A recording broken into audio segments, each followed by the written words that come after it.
Yeah. Hard. Yeah. Militant-minded general, nine grip, the grip with blades and a pen that can sharpen your spine's tip. Level-headed, though my mind flips from side to side with an acrobat's experience. After I stick it, I'm lyric down a demon-possessed Ahiye. Seems Jay's the best for the job with no. What's the word, y'all? It's KTR _podcast, No Rose Podcast. You are now live and direct with your boys, Cinko, Big Harv, and J-Bo himself for episode 38 of KTR. Hashtag KTR. That's right. We are KTR, Know the Rules Podcast, and it is Halloween. Happy Halloween to everybody. This is our special Halloween edition episode that we are recording actually on Halloween Day. And today, we are, myself, Cinko. I am a referee because it's Sunday, so NFL Sunday fits me perfectly. Flag on the play. Yeah.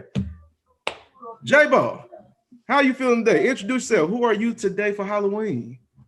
Oh, I'm just myself. Just understand that today's a perfect day to purge. Big Harv, how you feeling today? Who are you today? Oh man, I'm a father. Ain't that like every day? No, that's only on occasion. What? Oh my God. Today I'm a full-time father. All right, right, America. All right, so we have a referee, J-Bo's alter ego, and Big Harv being a full-time father figure today. Full-time. Yes. I was going to be a red flag today, but I wore that outfit last night, and so it got ruined. So, yeah, we're going to save it for another day. But, yes. But, yeah, but before we get this episode started, please be sure to do this one simple favor for us, everybody.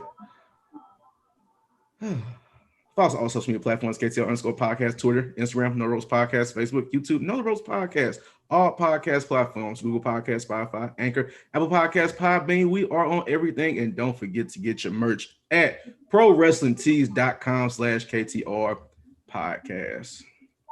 And I will know if you did not subscribe or buy our merch. I remember. I don't know if he's being serious or not, but we're just going to dive right into the episode real quick.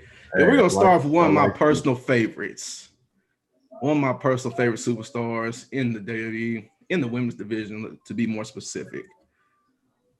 The Queen. Arguably one of the best, if not the best, women's wrestlers in WWE history. She has more titles than fingers on her hands. You could possibly say she's the GOAT. Okay, I'm not gonna go that far, but still, she's great. But we're talking about Charlotte Flair. No, Charlotte Flair, and she's been buzzing around the media lately, social media in aspects, but just not in more so of a positive light.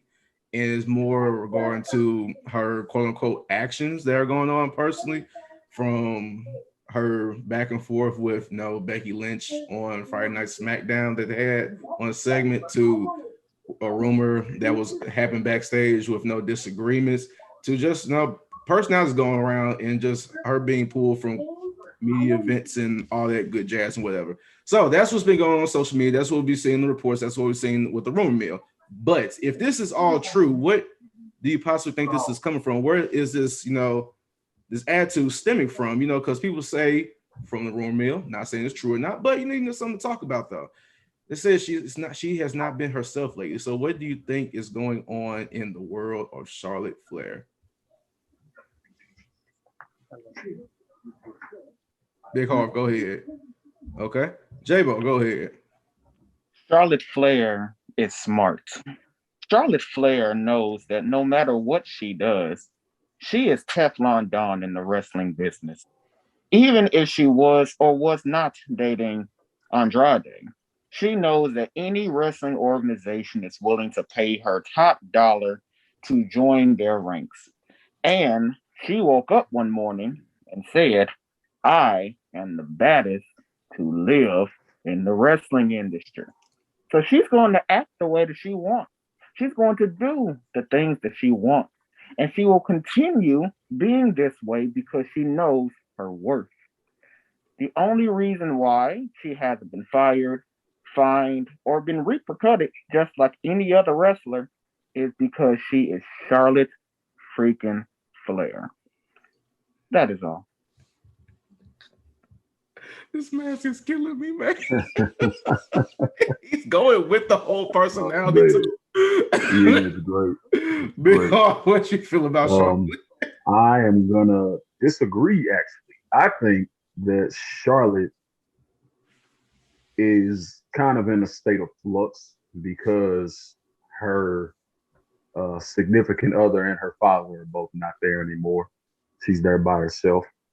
I think she's really weighing her options. I don't mean to be negative, but she is kind of like a spoiled type of person. So I feel like when she doesn't get her way, which they said part of it stemmed from, which I agree with, she wanted to drop her title clean to Bianca Belair. They weren't willing to do that at that time.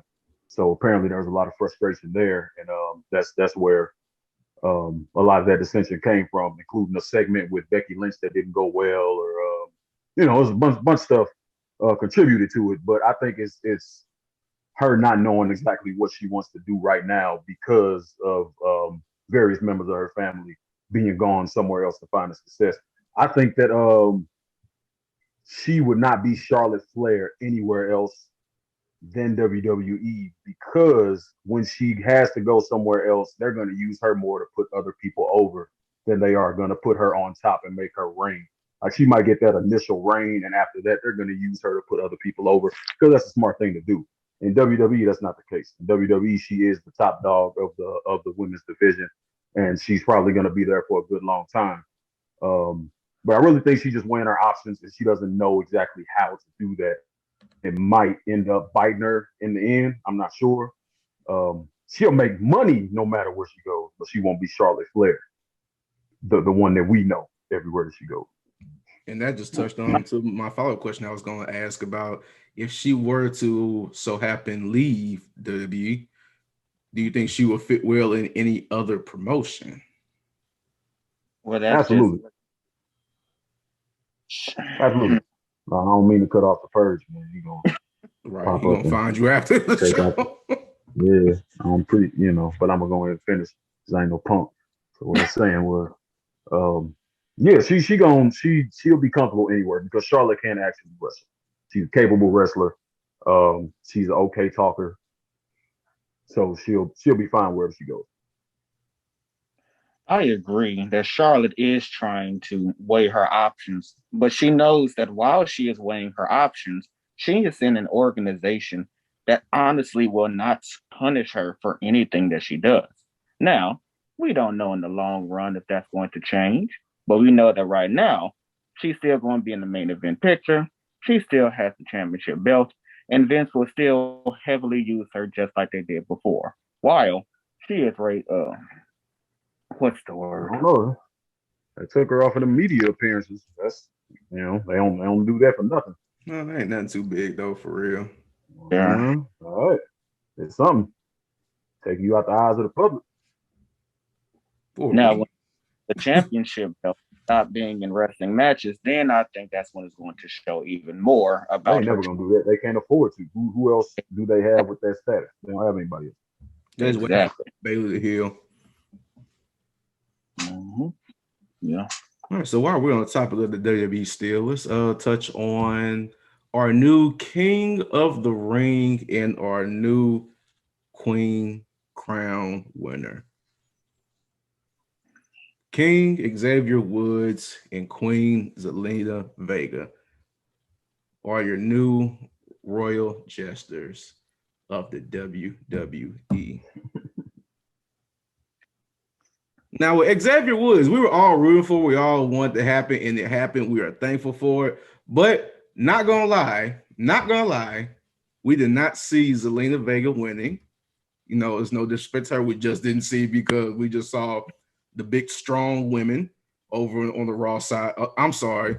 Big Harv actually picked Jelena Vega to win the Queen's Crown. It just, you're welcome. Yes, I know. Flag on the play. I apologize. Yeah. But anyway, it caught us off guard, Zelina winning, but she did win. And congrats to her. well respected, well earned, well deserved. But how do y'all feel about our new queen and king of the rings? I am excited to see what happens. I don't have a lot of faith in it being anything too significant for either one, especially Zelina Vega. Like I said before, I feel like they gave it to her just because they had to validate them bringing her back. But I think this is like the end of the road for her push. Woods, they are only going to use him to a certain value. They're only going to use him to a certain extent. So I don't see him going very far either. But he's going to be entertaining with it. He's going to be, you know what I mean? He's going to be successful with the gimmick and in the role.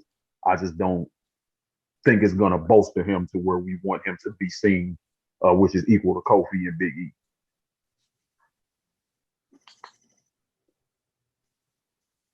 Yeah. Is that supposed to be his reaction? His face is blinking. In my opinion, Xavier Woods was the smartest decision to come from it. I remember watching on social media, many people was quite upset that Finn Balor did not win. That's upsetting. Finn Balor would have only won the King of the Ring, and it would have just been nothing more than just another title for him. And I am a fan of Finn Balor.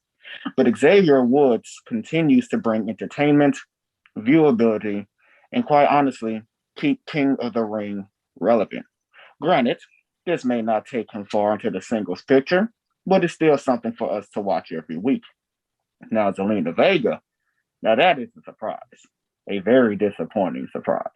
There was many good wrestling women in this tournament that honestly should have won, but we get it. We needed we needed some type of reason for Zelena to win. Now, I do see her going for a championship match in the future. I see that happening, but that's about it. And once she loses that match, she will go right back down to losing every single match in a squash match, just like before. So, congratulations, King Woods. We will be watching. I'm sorry. The best shit ever with this mask. Yes, but yes, I'm all in favor for King Woods for winning the King of the Ring tournament because that's the one accolade he always wanted to achieve within the wrestling business of the WWE. He had like a little brief interview backstage after he won. How people desire to be like world champion, this and that, whatever they want to do. His thing was he wanted to be King of the Ring, and he felt successful after that. So glad he was able to accomplish his dreams. With Zelina Vega, like I said, I feel like this was just a prop to help elevate her status currently right now while being on the roster with without being overshadowed by the women that are going for the main title for the title hunt picture. Because right now it's just going to be Becky Lynch, Sasha Banks, Bianca Belair, Charlotte Flair, and maybe Shotzi Blackheart right now after she had the little thing on SmackDown this past weekend. So you never know. But like I said, like currently right now, that's what the picture is looking like. And also we still got Bayley who's chilling, at home right now, recovering. She's going to come back. And so at this point, it's just going to be a little overcrowded. Shayna Baszler too as well. So it's like the whole playing field right now is just big and bolstered. So it's good for her right now just to keep her status and everything. It just depends. It's really not in her hands, unfortunately, because everything's decided backstage with the WWE and corporation. So with that, it's out of her hands on how she will be utilized. So we just gotta hope for the best, and whatever comes out of it comes from it. So yeah. Moving on. Since we're in the Halloween spirit, let's talk about Halloween Havoc on NXT 2.0. And I gotta say, this was one hell of a show. I am glad I was able to watch it. Thanks for passing the reins over to me, J-Bo, for that Tuesday, because I really watched that in depth from start to finish. And I was impressed with the work and the talent that happened that show. From the beginning of the match with the women's ladder match, the women's tag team ladder match, I should say, that was just brutal all around. I don't see how many of them women are currently walking because they got messed up. I'm glad they know how to take bumps because that match was just brutal. The tag team match with the men's NXT Tag Team Championship. That was good. Shout out to Imperium. That's my favorite tag team on NXT. And just going forward to the whole Toxic Attraction winning all the gold. Mandy Rose is finally a champion. Mandy Rose is finally a champion with her fine tan self, that I may add. And also, the championship match was actually great between Braun Breaker and Tommaso Ciampa. I'm glad that they didn't give up the title already. It's not time yet, as we can see, for NXT 2.0 to control the whole show completely. They still need those veterans in the game to help guide the new talent that just came to the show along. So when their time has come, like probably in the next few months to a year or so, they can actually control the whole NXT show. And also that whole backstage segment, off stage, I should say, with Trick and Mello with Gargano and Weird Dude Loomis. Yeah, that was funny all around. But anyway, off my opinion, what y'all feel about Halloween Havoc? How y'all feel? Oh, I will go first this time. Halloween Havoc was very entertaining. But I do want to give a shout out to Io Shirai. Pray for her back. She landed on another ladder and it did not break. That looked quite painful. But I'm hoping for a speedy recovery. She is experiencing any injuries. Also, I do want to give a shout out as well to Toxic Attraction, specifically Mandy Rose. Mandy Rose was known as a wrestler who was just good for a pretty face, and she was not known that well in the wrestling ring. But since she came over to NXT with the new look, she has been putting on some very good wrestling matches. And quite honestly, I am happy that she won the championship. Gonzalez is a great women's champion, let's not forget. But Mandy Rose and Toxic Attraction is a good next step. And finally, with Tommaso Ciampa and Braun Breaker is still green, and you can still see it inside the ring. I do see him becoming champion one day, but not anytime soon. Ciampa is still on top of his game, and he definitely showed that at Halloween Havoc. Congratulations on Ciampa defending the title, and Braun Breaker, good luck in the future. Big It was the best effort I've seen since 2.0. I will agree. They did a lot in that short amount of time. I'm glad that Ciampa is still putting forth the effort that he is, even though it's pretty well known that he's trying to get out or he's not very happy being there. Breaker has a lot of potential. I think we already knew that. WWE knew that. It wasn't his time, like you said. Cinko wasn't his time to get it. Glad that he did not take the title yet, but you know that they are grooming him for it. All around, yeah, it's a solid show. It's pretty good. I wasn't mad at it. So, with that being said, since Braun Breaker was unable to defeat Tommaso Ciampa, who do you think will be next up for the NXT title picture then? No idea. They pushed Braun Breaker so hard and so forward. It's kind of difficult right now to see exactly who's next. Of course, we could have said, Cinko's guy right now who just won the North American Championship a couple weeks ago. We could have said him, but he already went for that belt, and now he's dealing with Gargano. So it's very difficult to see right now. We just have to watch for the upcoming weeks. No, I think what's going to happen. They're going to go back to Kyle O'Reilly. Yeah, it could. Yeah, since now he has himself an accomplice with him, helping him out. It looks like that might be next up for him. I see that accomplice turning on him eventually. That too as well. That too. That always happens. Yeah. I mean, much sooner than later. Like before WrestleMania gets here. Yeah. So it's between him or Gacy, one or the other, one of the two men. Yeah. Gacy's one athletic dude. I'll give him that. he been surprising me. Yeah, I can see that. All right, let's see. Okay, we're off that topic right now. Now, next topic. This is a big one. This is a real big one. Caught the whole wrestling world off guard, and that is Ring of Honor. Mm. They released all of their wrestlers off the roster. They're going to be going on a hiatus with their business until next year, until April, I believe. Yeah, I'm pretty sure everybody has seen a statement on their Twitter and Instagram and social media platform. Pretty sure you heard on different podcasts by now. But yes, this is huge. This is devastating at the same time. You know, Ring of Honor has developed and built a lot of wrestlers that we currently see on TV right now.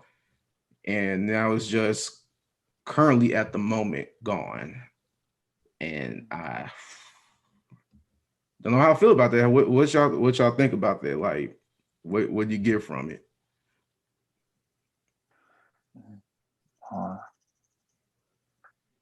Sad, man. Hiatus at this point in time, I don't think will work out.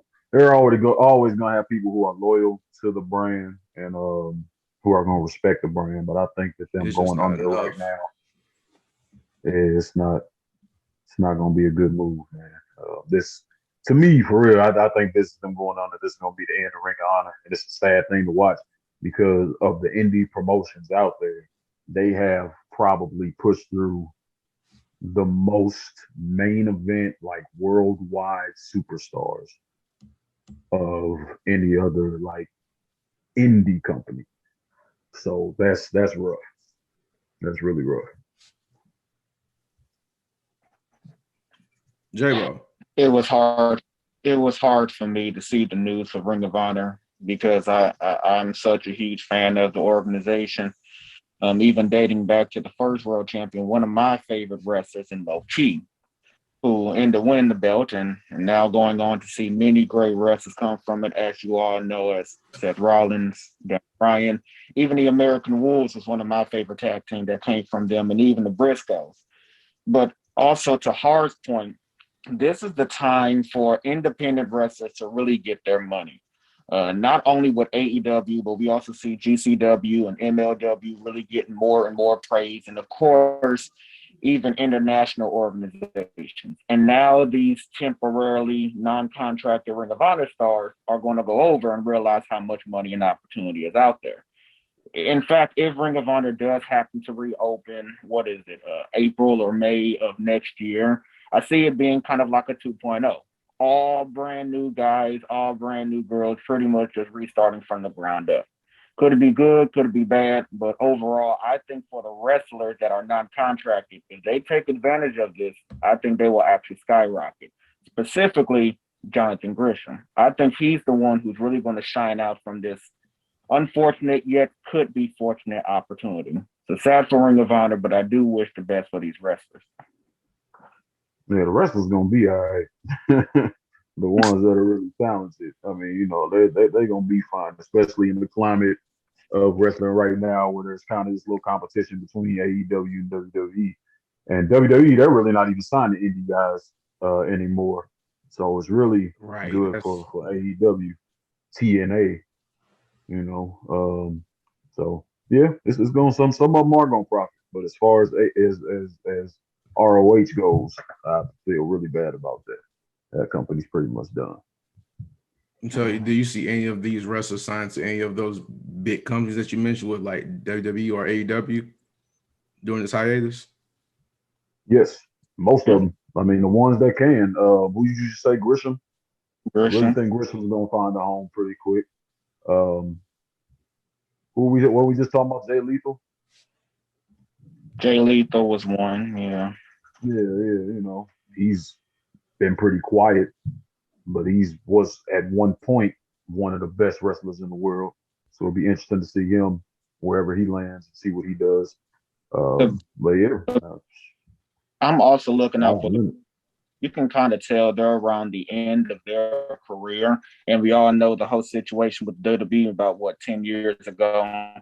But I would love to see them get some type of main event feel or big show feel before they hang up their boots. True. I agree. We just gotta see what happens from there and just go about from that business standpoint. Let's see here. Well, with that being said, y'all want to touch on one more topic, or do we got time? How long we been on here? We only have time, Cinco. Yeah, we all got time. Keith Lee. I'm sorry, Keith Bearcat Lee. New look, new name, new music. Just new.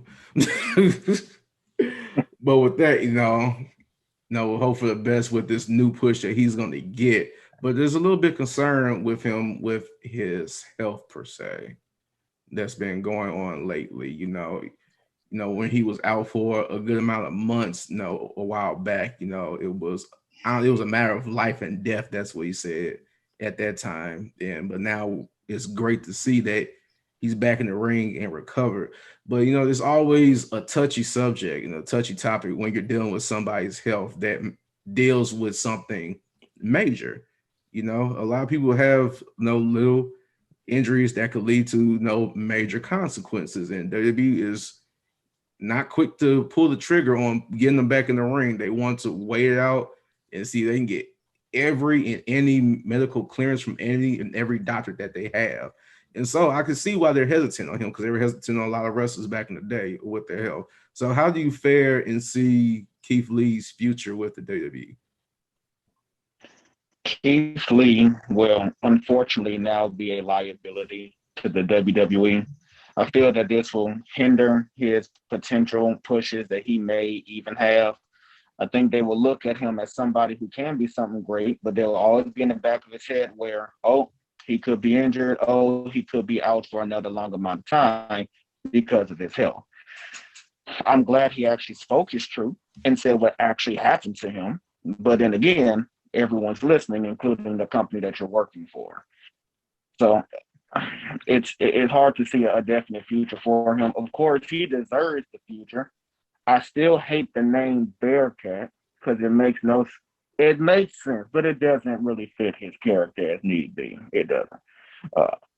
And they're trying to develop him into a Keith Lee 2.0, which also doesn't help his character at all. So sadly, because of how they're building his character and now his health reasons, I don't see him going that far. Big Harv? I'm glad that they are taking the proper precautions to make sure he's okay before actually doing anything with him. But they are butchering him along the way. They taking all the value out of the man. All of I'm not hype about him at all anymore. Not because I know his ability's still there, but the gimmick is going to be trash. The gear's trash. The nickname's trash. It's just not that they're not even for them to be putting them out there like they are putting them out there, but to be crafting them the way they're crafting them at the same time is just weird to me. So I'm not a fan of it. I don't think Vince or even the writers even understand the type of character that Keith Lee is. I think that's they don't. It's There's not no way they do. who wants to push him. It's just they don't know how to take him and convert him into a WWE crowd favorite superstar. Terrible. Yeah, I think in the long run. Man, think about it. I've been seeing like the whole meaning behind the quote unquote Bearcat name and the history behind, now seeing people come and defend the reason behind the Bearcat name. So I respect it gladly from that standpoint and everything. But at the same time, just because of the history and meaning behind that name, you gotta get with the times. I'm sorry, that's the thing, but you have to get with the times. And if something doesn't fit, don't force it. That's really just what it is at the end of the day. If it doesn't fit, don't force it. If it ain't broke, don't fix it. Like that's the whole thing with Keith Lee. Like everything he was doing before he got to the main roster, what he was doing NXT, it was great. It was working perfect. People were adapting to his new theme song that he was coming out to that he made on his own because we just wanted to hear authenticity. That's the thing about it. We want these wrestlers to be authentic to their own selves. That's how they conduct themselves. That's what we want to see from him. And with this whole Bearcat thing, I may be wrong, but if I feel like it's being forced and it's not his true, authentic him. Now, if it is and he wants to do it and he's going for it, he's all for it, then fine, so be it, respecting everything. But at the same time, it's just, I just guess I got to see what comes in the future with this whole gimmick, in the long run, because right now it's just not hitting yet.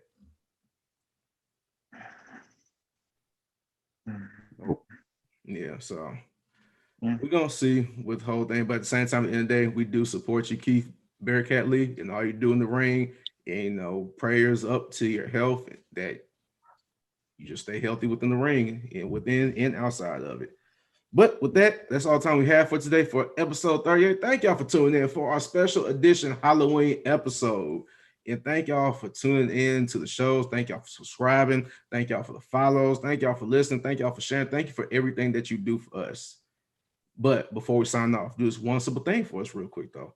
Follow us on all social media platforms, KTR_podcast, Twitter, Instagram, No Roast Podcast, Facebook, YouTube. Know the Roast Podcast on all podcast platforms, Google Podcasts, Spotify, Anchor, Apple Podcasts, Podbean. We are on everything. And don't forget to get your merch at ProWrestlingTees.com/KTR podcast. This is episode 38, KTR, #KTR. We are KTR and we are out. Inform the masses, Big Harv. I'm gone.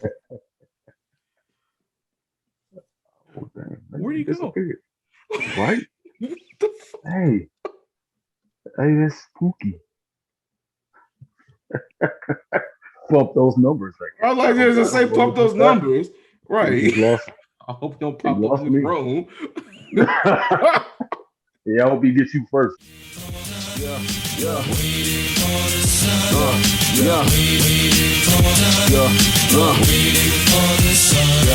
Yeah, numbers, letters, all symbols of man-made devices that could cripple us all. Improve BK&K, panicking when storm hits and knocks out the power grid. Are you fully prepared to live off the grid? How you think?